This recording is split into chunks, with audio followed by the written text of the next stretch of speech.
இல்ல சென்டிமெண்டா work out ஆகாதா? எம்ஜிஆர் நின்ற தொகுதி விஜயை ஒரு எம்ஜிஆர் தாங்க. எம்ஜிஆர் மாதிரி வேஷம் போட்டு கவுந்தவன் தான் தமிழ்நாட்டில் அதிகம். ஒரே ஒரு எம்ஜிஆர் தான். அது ஒரு பேரதிசயம்.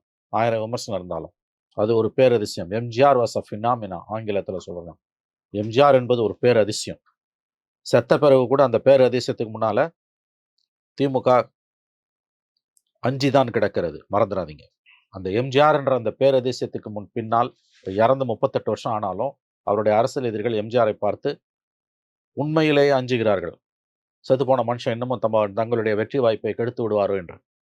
அதனால எம்ஜிஆரை யாரோடையும் ஒப்பிடாதீங்க. அது மாதிரியான ஒரு மூடத்தனம் எதுவுமே கிடையாது.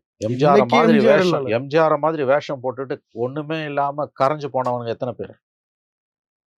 அது உண்மையிலேயே ஒரு விதத்தில் நம்மை வியக்க வைக்கக்கூடிய ஒரு மாபெரும் ஆளுமை.